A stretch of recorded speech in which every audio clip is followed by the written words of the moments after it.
नमस्कार दोस्तों।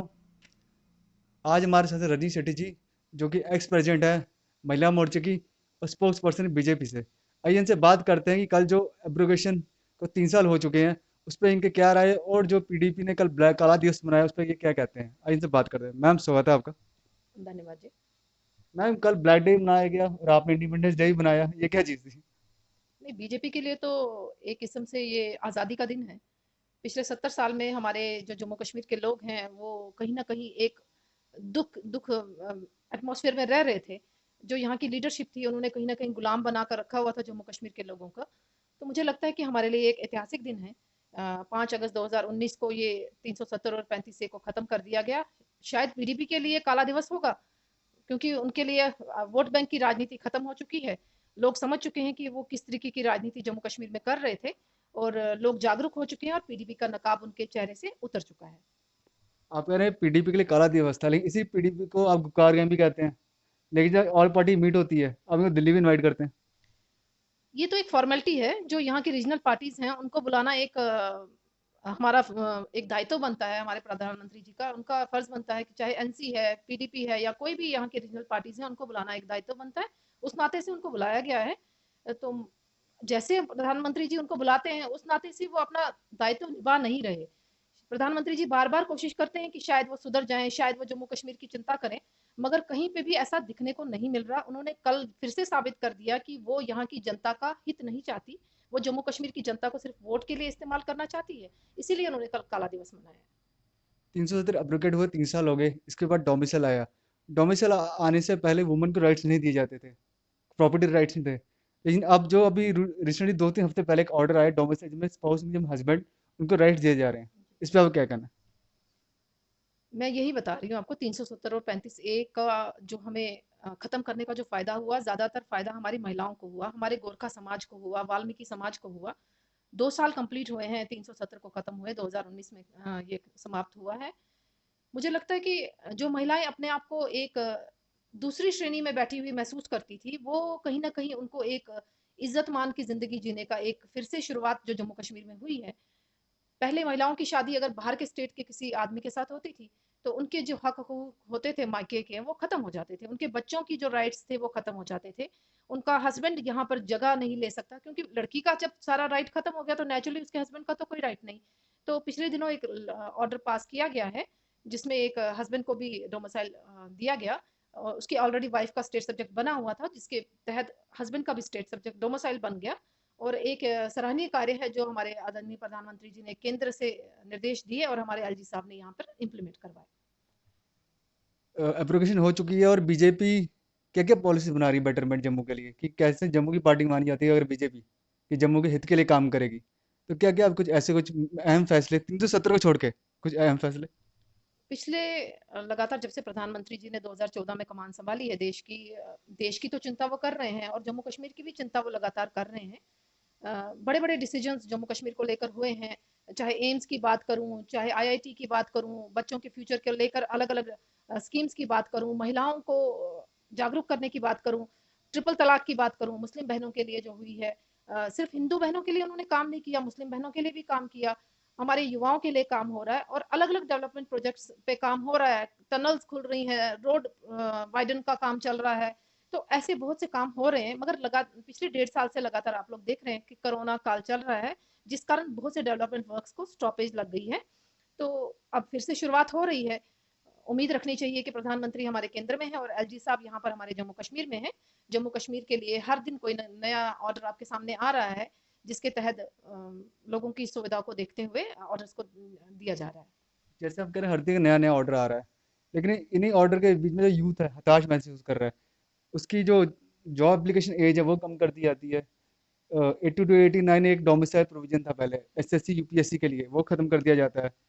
मतलब यहाँ रिक्रूटमेंट प्रोसेस इतना लैप्स हो रहा है और एकदम से ये ऑर्डर भी आ रहे हैं, तो बच्चा पर परेशान है। इस पर आप क्या कहते हैं? नहीं, बच्चों की परेशानी हम लोग भी समझते हैं। लगातार यूथ सड़कों पर है, वो देखने को मिल रहा है। क्योंकि मैं शायद भाजपा की कार्यकर्ता से पहले यहाँ की नागरिक हूँ, क्योंकि पैदा जम्मू में हुई हूँ, और बच्चों की फीलिंग को समझती हूँ कि अगर बच्चा अनएम्प्लॉयड है और उसकी एज खत्म हो रही है, तो वो करेगा क्या। मुझे लगता है कि सरकार को इस तरफ पूरा ध्यान देना चाहिए। जो बच्चे एज क्रॉस कर रहे हैं, तो बाद में उनके पास क्या ऑल्टरनेट रहेगा, सरकार को ये भी बताना पड़ेगा। क्योंकि बच्चा तो पेरेंट्स तो उनको पढ़ा लिखा कर इस काबिल बना रहे हैं कि वो बच्चा उस लाइन में उस जॉब को हासिल कर सके, मगर अगर वो नहीं कर पा रहा, तो मैं निवेदन करना चाहूंगी आपके मीडिया के माध्यम से भी एलजी साहब को इस तरफ ध्यान देना चाहिए, क्योंकि हमारे युवा ही हमारे देश का भविष्य है और हमारे जम्मू कश्मीर का भी भविष्य हमारे युवा हैं। तो आने वाले दिनों में इनको ऐसा कोई डिसीजन लेना चाहिए जिससे युवाओं के लिए फेवरेबल हो। आप महिला मोर्चा रिप्रेजेंट करती हैं। अब जो फीमेल विंग है वो रिजर्वेशन के लिए काफ़ी डिमांड कर रही है, पॉलिटिकल साइड पे हमारी रिजर्वेशन होनी चाहिए कि उनको भी बराबर हक मिले। इस पर आप क्या कहना चाहेंगे? क्या कोई ऑन रूल रूल हो सकता है कुछ ऐसा या बिल? मुझे लगता है कि उम्मीद हमें रखनी चाहिए, प्रधानमंत्री मोदी जी महिलाओं को सशक्तिकरण करने की बात हमेशा करते रहे हैं और पीछे भी जो चुनाव हुए हैं, चाहे वो पंच सरपंच के चुनाव हुए, डीडीसी के चुनाव हुए, 33% आरक्षण सभी महिलाओं को मिला है। तो मुझे लगता है कि महिलाओं की काबिलियत को देखते हुए, क्योंकि आप देख रहे हैं कि जैसे ओलंपिक्स में महिलाएं अलग अलग मेडल ले रही हैं और प्रधानमंत्री जी उनकी तारीफ भी कर रहे हैं कि महिलाएं हर क्षेत्र में आगे हैं। तो पॉलिटिकली भी अगर देखा जाए तो महिलाएं किसी पुरुष से कम नहीं है। तो पूरी उम्मीद करें हम कि प्रधानमंत्री मोदी जी बैठे और महिलाओं को आरक्षण देने की पूरी कोशिश की जाएगी, चाहे असेंबली चुनाव हो चाहे पार्लियामेंट के चुनाव हो। 33% आरक्षण का प्रावधान पूरा प्रधानमंत्री जी देखेंगे। बीजेपी ओलंपिक से बात तो करी, लेकिन हमारे यहाँ के सर सर विजय शर्मा क्यों भूल गई? मुझे लगता है कि ऐसा नहीं है कि भाई भूल गए हैं, अगर कहीं ना कहीं नेग्लिजेंस हुई है सरकार की तरफ से, सरकार की पॉइंट ऑफ व्यू है। आप सरकार के किसी नुमाइंदे से बात करें तो वो क्लियरली आपको बता सकते हैं। मैं अपनी तरफ से ये कह सकती हूँ कि सन ऑफ द सॉइल को प्रायोरिटी मिलनी चाहिए। उनको अगर नजरअंदाज किया जा रहा है, उनको अगर दरकिनार किया जा रहा है, तो ये हमारी कहीं ना कहीं गलती है। अभी हेरिटेज कॉम्प्लेक्स को लेके मुबारक मंडी का बिल आया कि उसको हेरिटेज होटल में कन्वर्ट किया जाएगा, और उसके साथ राजा हरि सिंह जी की जो बर्थडे हॉलीडे, उनका बिल भी पास हो चुका है। काउंसिल में भी, लेजिस्लेटिव काउंसिल जो डिसॉल्व हो चुकी है, बाइकल सिस्टम अब नहीं है, लेकिन जो कॉर्पोरेशन है वहाँ पे बिल पास हो चुका है। लेकिन बीजेपी इसमें स्टैंड लेती है नहीं, बल्कि मेयर भी बीजेपी से है। हेरिटेज का तो जो इशू है वो तो बहुत पहले हो जाना चाहिए था, क्योंकि मुबारक मंडी हमारा एक ऐसा प्लेस है जो हमारी यादगार पूरी हमारी पुश्ते आगे युवा जो हैं वो देखने को उनको मिलेगा कि हमारे विरासत में क्या हेरिटेज। था, हमारे हेरिटेज क्या है। तो वो तो एक सराहनीय कदम है। जहां तक हरि सिंह जी की छुट्टी की बात कर रहे हैं आप, हम चाहते हैं कि बीजेपी वाले तो शुरू से यही कह रहे हैं कि हरि सिंह जी के छुट्टी मिलनी चाहिए। तो अ, विलय दिवस पे भी हमें छुट्टी घोषित की गई है। तो अभी तो हम लोग इससे खुश हैं कि विलय दिवस पे छुट्टी घोषित की गई है और पूरी कोशिश कर रहे हैं कि राजा हरि सिंह जी के भी जो दिन है उस दिन हमें छुट्टी घोषित की जाए। ये सरकार के द्वारा लिया जाने वाला निर्णय है, तो सरकार को इस बारे में भी कदम उठाना चाहिए। अगर ये बिल पास किया गया है, हमारे आप बता रहे हैं कि मेयर साहब बीजेपी से हैं, उन्होंने बिल पास किया है, बिल में क्यों डिले किया गया है, आगे क्यों नहीं इम्प्लीमेंट हो पा रहा, एलजी साहब को संज्ञान लेना चाहिए और महाराजा हरि सिंह जी के लिए छुट्टी घोषित करनी चाहिए। जैसे अभी सब इंस्पेक्टर की भी एज आई है, उसकी एज कम कर दी गई है। आपके यूथ विंग भी हैं, काफ़ी हैं, लेकिन कोई सड़कों पर दिख नहीं रहा है। क्या ये यूथ विंग जो क्या कुछ सीरियस नहीं है बच्चों को लेके? नहीं, हमारा युवा मोर्चा तो लगातार सड़कों पर ही होता है। उम, अगर इस तरीके के कोई डिसीजंस होते हैं तो युवा मोर्चा हमेशा फ्रंट में रहता है और गवर्नमेंट के अगेंस्ट भी प्रोटेस्ट करते हैं। ऐसा नहीं है कि भाई बीजेपी सोई हुई है या बीजेपी ध्यान नहीं दे रही। मैं फिर यही रिपीट कर रही हूँ कि सरकार के ढुलमुल रवैये के कारण युवा थोड़ा सा अपने आप को अनकंफर्टेबल फील कर रहा है। तो सरकार को फर्स्ट प्रायोरिटी पर हमारे जम्मू कश्मीर के युवाओं की चिंता करनी चाहिए। मैं बार बार यही कह रही हूँ, क्योंकि युवा हमारे जम्मू कश्मीर के भविष्य हैं। मैं पार्टी लाइन से अलग होकर भी यही गुजारिश करना चाहूंगी एलजी साहब से कि फर्स्ट प्रायोरिटी युवाओं को दीजिए, क्योंकि हमारे युवा अगर हताश हो गए, देखिए कश्मीर में युवा हताश हुए थे तो वो किस लाइन पे चल पड़े थे।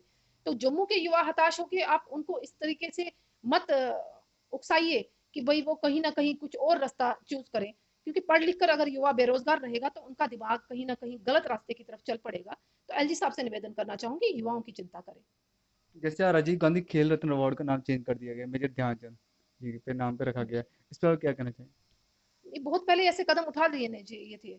कांग्रेस ने सिर्फ अपने ही नाम पर अलग अलग स्टेडियम्स के नाम खोले हुए थे, जो हमारे टूर्नामेंट्स थे उनके नाम बनाए हुए थे। तो ये बहुत पहले का कदम उठा लेना चाहिए था। ये सराहनीय कार्य है जो हम आज हमारे प्रधानमंत्री मोदी जी ने किया है, और ये निर्णय सिर्फ प्रधानमंत्री मोदी जी ही कर सकते थे, क्योंकि पहले के प्रधानमंत्री, मैं नहीं कहती कि पहले के प्रधानमंत्रियों ने काम नहीं किया, मगर जो डिसीजन मेकिंग पावर है हमारे प्रधानमंत्री मोदी जी में है, वो आज तक किसी प्रधानमंत्री में नहीं है। मैं सभी पूरे देशवासियों को इसकी बहुत बहुत बधाई देती हूँ। ये थे रनी सेठी जी, महिला मोर्चा से।